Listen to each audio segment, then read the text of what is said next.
So Joann's probably closing down all of their stores. This isn't new news. The big question though is, where do you go to buy your yarn now?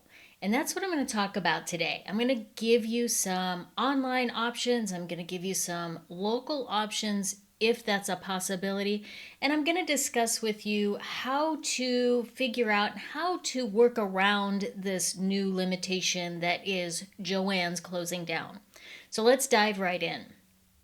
Okay, the first thing I want to address is the elephant in the room, and that's that I love to shop locally. I love to be able to touch and feel the yarn. I love to be able to compare colors and say, okay, is this color going to look good with this color? In fact, this sweater that I did, I don't know that I could have picked the right colors if I hadn't been at a local store, because I needed to take in the sweatshirt. I needed to look at what colors matched the lettering on the sweatshirt. I can't get my fingers right here. So that it blended well. That's something that would have been very, very, very difficult to do if I were trying to get the same sort of thing online.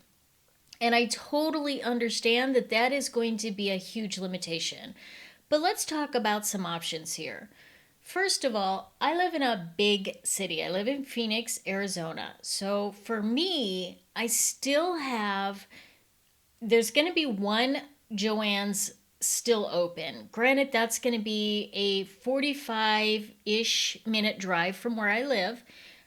But then again, even my closest store is 15 minutes from me, and that's a Michael's that is very, very tiny as far as Michael's go. There's another Michael's that's about 30 minutes from me, and it's a little bit better, but Michael's has never been my preferred source for yarn. I don't love the yarns that Michael's tends to have, so I generally don't go to Michael's first. Hobby Lobby, regardless of what you believe on the political front, is definitely my favorite for the types of yarn that they have. And it is usually my go-to, but even that Hobby Lobby is still a good 45 minutes and maybe 35-ish minutes drive for me. So I live kind of out of the city. So even though my address is in Phoenix, I'm not really close to a lot of really big options. Joann's was definitely closer to me and still is, but it is one of the 500 stores that's going to be closing. So I did go to Joann's quite frequently. It was about a 25-minute drive for me. And it's closing down, so that's not going to be an option. But I did love a lot of the options that Joann's had. So it was always my second best choice for local yarns. Now, I know a lot of you, Joann's is the only game in town. It's the only place you have to go and buy yarn. So this is going to be a big challenge for you if your Joann's is closing down and there's not going to leave you with anything. So now you can't go to Michael's, you can't go to Hobby Lobby, you can't go to Joann's, and there's a really good chance that there is not a local shop in your area that's, not one of these big name brands, but just kind of a local knitter crocheter yarn shop. So you're left with no options. Now, Walmart does have a selection of yarn, and if you're looking for budget yarns, it's really not a bad choice. They do have some of the Red Heart, not my favorites, but I know a lot of you do love to use it. They have some of the more chunky yarns that a lot of the crocheters tend to really like. So there are some options if you have a Walmart close to you. And I understand that some of the Dollar Trees also have yarns. It's not going to be a big selection. It's not going to be something that you can rely on. So you want to have some different options available to you. If every source that you have that you can walk into a brick and mortar location is going bye-bye. So it's like, oh no, what do we do now? So let's talk about some different options for buying yarn online.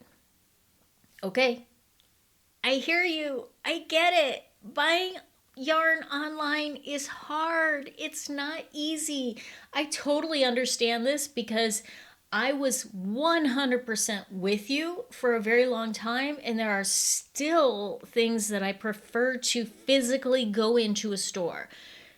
But our options are being limited in that regard, and there's not a lot we can do about that. So we can either give up our craft entirely or we can adjust. So let me give you some options and then give you some tips on how you can adjust. Okay, so there are a plethora of online stores that sell yarns. And if Joann's has been your go-to and they have brands that you absolutely positively love, then Yarnspirations has actually sponsored a lot of Joann's sales and things like that. So it's a good first step for where to go. And if we come over to the Yarnspirations site, I realize they've got some flashing that would drive me nuts. But if we go into this shop section, then you can see by brands, they have the Bernat, they have the Red Heart, the Karen, the Patons, the Lily Sugar and Cream. So a lot of the yarn brands that you may have come to really love at Joann's are going to be available over here at Yarnspirations. Now, you can actually go through and take a look. You see the Bernat. I know Bernat's a really big one, so that's, and Karen, I love the Karen Simply Soft. I know a lot of you don't because it's a little bit on the splitty soft side, but I just love the way it feels.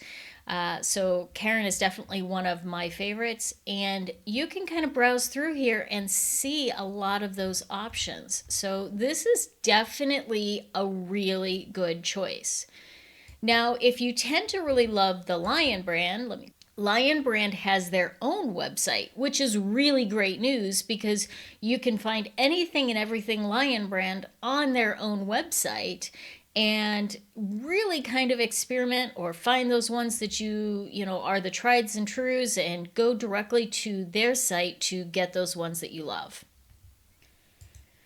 Hobby, there's a whole video on how it's pronounced, which is kind of comical to me. I say Hobie because when I watch that video, the Danish accent for hobby sounds a little bit more like Hobie, but I think it's actually supposed to be hobby in English. So whatever you call it, hobby, Hobie, whatever, it's all good. The Hobbii is a fantastic budget-friendly option for buying those yarns that you are going to love. Now, most of the yarns at Hobbii are proprietary, so they have their own lines of yarns. They do have some other brands as well, but not the kind that you're typically going to find at Joann's.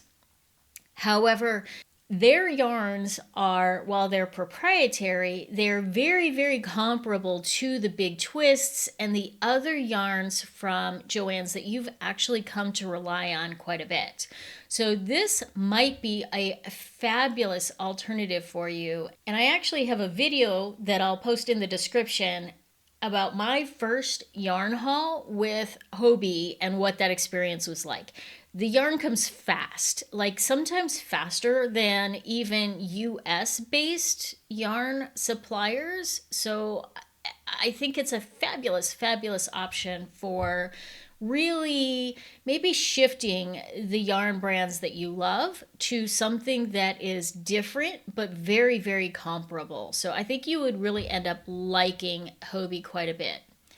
Now, there are other stores like Crochet.com, which have quite a bit of their own, as well as some of the higher end different brands as well. And there is Love Crafts. Some of these are going to be yarns that They don't carry in Joann, so you're going to have some fun exploring different yarns.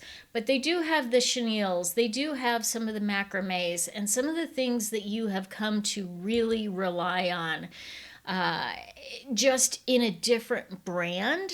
So experiment and play around with some of those. And then even Amazon has yarn. So if you're looking for something that is kind of a tried and true, check to see if Amazon has it. They have some of the Big Twist. They have a lot of the Lion brand. They have some of the Bernat. So there's a lot of different options on Amazon as well. And the great thing about Amazon is 9 times out of 10, if you get too much or it's not the right color, you can totally ship it back without any extra cost to you. Which brings me to one of my first tips for buying online, and that's to make sure that you are checking the return policies. Most of these websites are going to have the option to return the yarn, but quite often you pay the return shipping and you're not reimbursed any cost that you shipped. So you'll be reimbursed for the cost of the yarn as long as it's in new, unused condition, but you don't get to recoup the cost of the shipping, both to and from. So it's something to keep in mind when buying online. It's not necessarily the end of the world, but it's definitely going to possibly, I love it when I do that. It's very likely going to shift the way you do your ordering. So really keep that in mind as well.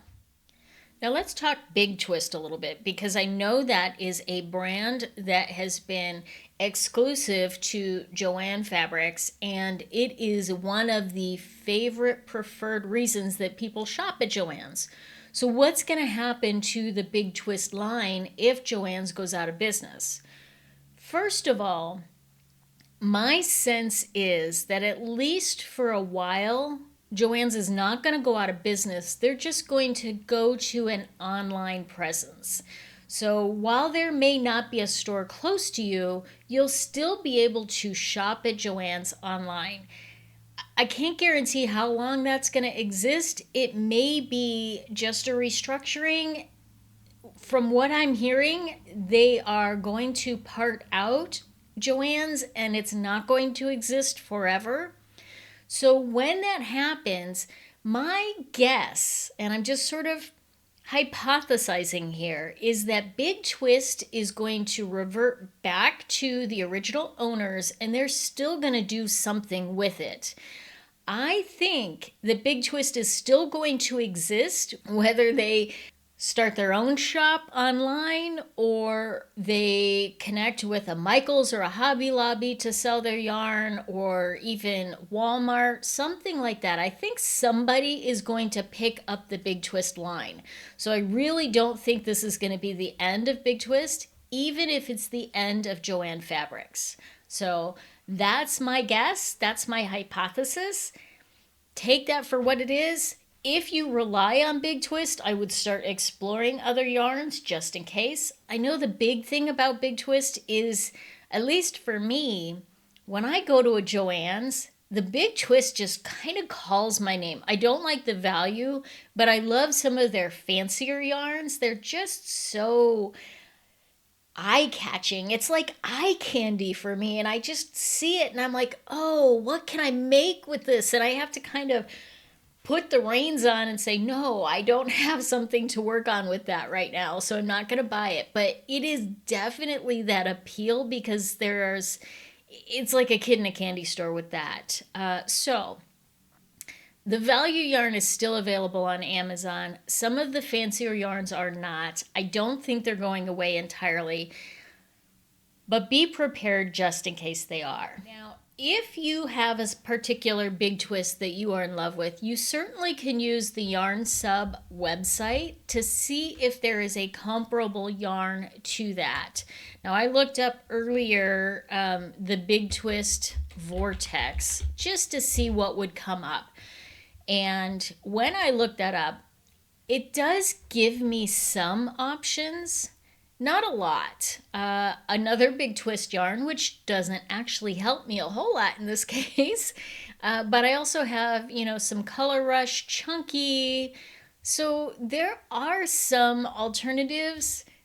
I don't love these alternatives, so that might be one that I have to say, okay, if it goes away, I'm just not going to be able to use that. And a lot of the Big Twist anyway are, I don't want to call them specialty yarns because they're not really what's defined as a specialty yarn, but more of like a limited run in that they sell the vortex for a season or two or three, and then they discontinue it and bring out something new. So whatever is, kind of in vogue at that time. So keep that in mind when you are thinking about these things. So this is one great option though. If you cannot find the yarn that you're looking for, even online, then go ahead and use YarnSub to see if there is an alternative for that particular yarn. Okay, so let's dive into a few more really important tips about shopping for yarn online. Because again, I'm gonna reiterate, I get it, you can't touch the yarn, you can't hold two yarns next to each other to see how they compare color-wise. This is gonna be a big challenge. And I'm going to tell you that it's just a shift in perspective. We've sort of grown accustomed to being able to shop for these things online or locally, not online. We have to shift to shopping for them online. But that doesn't mean that we can't do that. It just requires a little bit of know-how and a little bit of shift in what we've come to expect. So with some of these tips, hopefully that shift for you becomes a little bit easier. So let's dive into some of these. My first tip is that shopping online is a little bit like kissing a frog. You know that old fairy tale about you've got to kiss a lot of frogs before you find your Prince Charming? That's a little bit of the case with shopping online. Again, referencing that my first Hobie haul, I purchased a lot of different types of yarn from Hobie, just one or two skeins of each one. Because I really wanted to get them in stock, I wanted to touch, I wanted to feel, I wanted to see what it worked up like. So most of those, I don't have enough to do anything of any sort of size. Now, if I find one that I really love, I can go and order more of that. But I really needed to get several of them that I could feel them and experience them and understand how it worked before I had a little bit more confidence to say, okay, now I can go back and order a bunch of this one. So kiss a few frogs. Get to understand that that's going to be part of that. Once you've kissed a few frogs, you find your Prince Charming, you understand what yarns you are really attracted to, then those can be your staple yarns, and those can be the ones that you look for when they go on sale, when they have new colors, and they're your go-to. So that's going to make it a lot easier. Once you find some of those go-to yarns, you rely on them, it makes it easier to purchase online. The next tip that I'm going to give you is to, again, go back to Ravelry. I know I talk a lot about Ravelry, and it is a really valuable free resource. The only thing it costs you is you set up an account, a free account. So it's free. Let me show you how I use Ravelry to shop for yarns online. All right, so as you can see, I am on my Ravelry page, and I am looking to check out the We Crochet fingering gloss, and I know there's some colors in there that I'm trying to get a good idea about. So let's kind of take a look and see if we can find the gloss fingering. And let's just say I have no idea. I have this one right here, and this is the colorway plum. Yes, plum. Plume. It might actually be plume because it's Plume. And I need to see if there is another colorway that I can purchase that would look good with this. Now, if I go to their website and pick up this yarn, we can say, let's see, I know it's in here, and there it is. I am really interested in possibly matching it with this blackberry, but I don't know. It's kind of a hard sell. Is this gonna match up with this plum? So let's go over to Ravelry. We're gonna look at the colorway and we're gonna see a little bit more. If I do a search here for blackberry, then I can see all of the stashes to get a better idea of what this blackberry actually looks like. Now here's a link from their website. I kind of know this is the picture from their website. So this almost looks a little more gray when I see it in person. This has more gray in it than I would have expected. So if I kind of hold this up to that, I can get a better sort of sense to say, how does this compare? And if I look at that one almost looks a little charcoaly.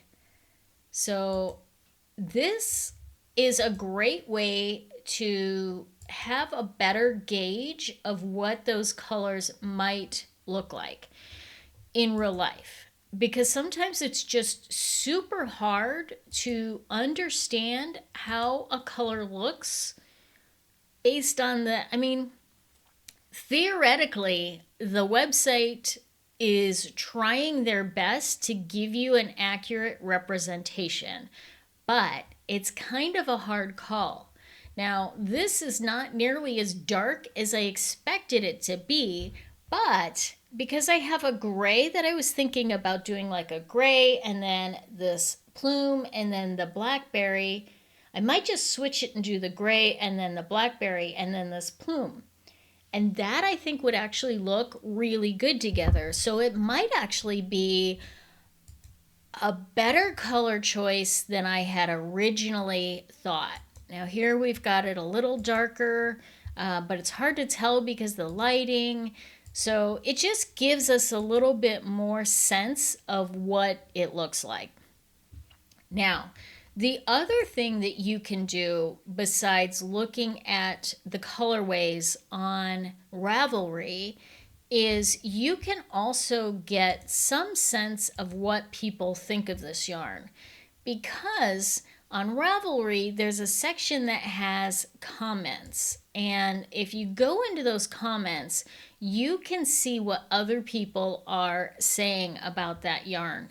And it's a great way to just kind of interact and kind of get that sense. This one says it's a little pilly, but otherwise a beautiful yarn.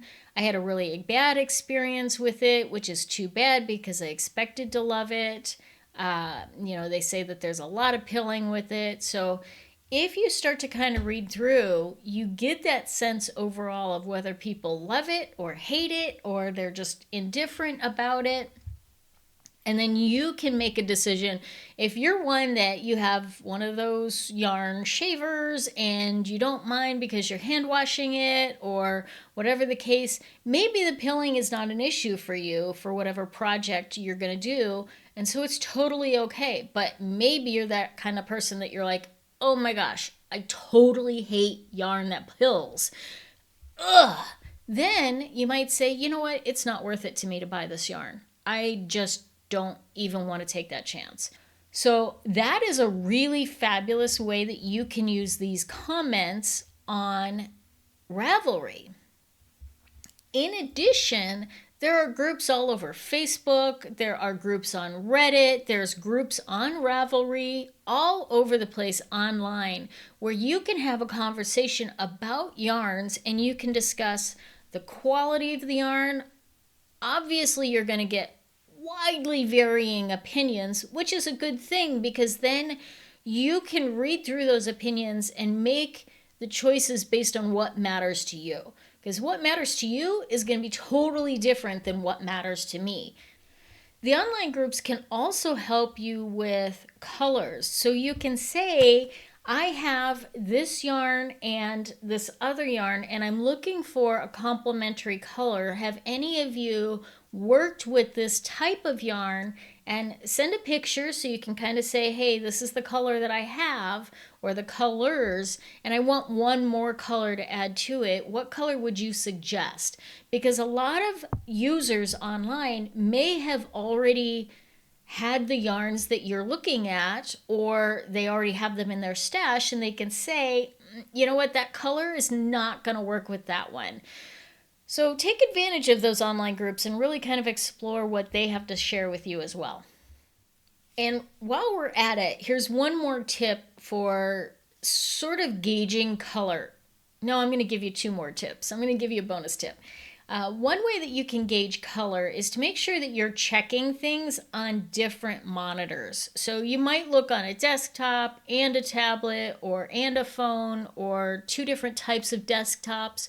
Whatever the case, when you look at colors from different screens, you'll start to notice that different colors have very, very different sort of monitors. That's what I mean. The monitors have very different sort of ways that they display the color. It's just the nature of monitors, and there's actually calibration tools, but 90% of us don't need anything that serious. By looking at different screens, you'll kind of be able to pick up better what the actual color is. Now, the other thing that I've started to do is to use Canva. I will take screenshots of the different colorways, and then I will pair them together to say, how does this color look with it? And I'll kind of, like, this is a mock-up for me to say, do I want to do the plume versus the gray versus the teal versus the gray versus the blackberry? Or maybe I want to, kind of get rid of the blackberry and just do these colors. You can begin to kind of play around with it. Here's another one that I did where, I can kind of substitute in one color for another and just get that sense of how those colors work together. So pretty much all desktop devices and even your phones have a way that you can do a screenshot, and Canva is a free program, and you can just clip the colors onto a Canva document so that you can kind of then compare them to each other and see, does this color, maybe there's just not enough color in that one, but if I swap in the orange, I think I like that a little better. So then you can kind of get that sense for how do different colors work together. Great tool if you're trying to match up different colors. So now, if you are purchasing yarn from an online store and they have a threshold for free shipping, I know, a lot of times it'll be like $49 or $79. Sometimes it's as high as $99. Whatever the case may be, if you have the ability to get to that free shipping, but you only need a certain amount for your current project, maybe you're $10 away from that threshold. Pick a yarn that you would like to explore and buy just enough of that to get you over that threshold. I think I have dog fur flying because my girl just came to visit me, so I apologize if that's the case. Pick the yarn, pick a couple of skeins of yarn of different types that you want to explore and add those to get you to that free shipping threshold. Now, this is a great way to kind of add things and get to explore some of those frogs that you want to kiss and just get a sense for some different types of yarn that maybe have been catching your eye, but you haven't wanted to try it yet with any sort of a major project. So that's another great tip that I'd love to share with you. And finally, maybe the hardest tip of all is to practice patience. Buying yarn online takes time. It's not something that we can say, oh my gosh, I need another skein of this. I need to go to the store and just pick up another skein because I ran out. I've done that. I'm guilty, but we can't always do it if we're shopping online. So it requires a little bit more planning to say, okay, can I gauge how much I'm going to need? Let me err on the side of more, even if it means I have to spend a little bit extra to get there. because it's going to take a minimum of a week to get to you unless you want to pay the extra to get shipping, in which case you may have just bought an extra skein in the first place and then had some more yarn on hand if you didn't end up using it. So really put some thought into how much yarn you're going to need and plan ahead a project or two so that you always have that yarn ready for you when you're ready to use it, and you don't have to worry about going back into the store to pick up an extra skein. It's just a little bit of patience. Okay, a lot of patience. Patience. Patience, my love. Patience. But it is definitely something that you can do. I have faith in you, and I know that the end of Joann is not the end of your crochet career. This is doable for you. You can do this. You can adapt. With some of these tips, with some of these suggestions, I think you are going to embrace the online shopping experience in a big way and just really knock it out of the park.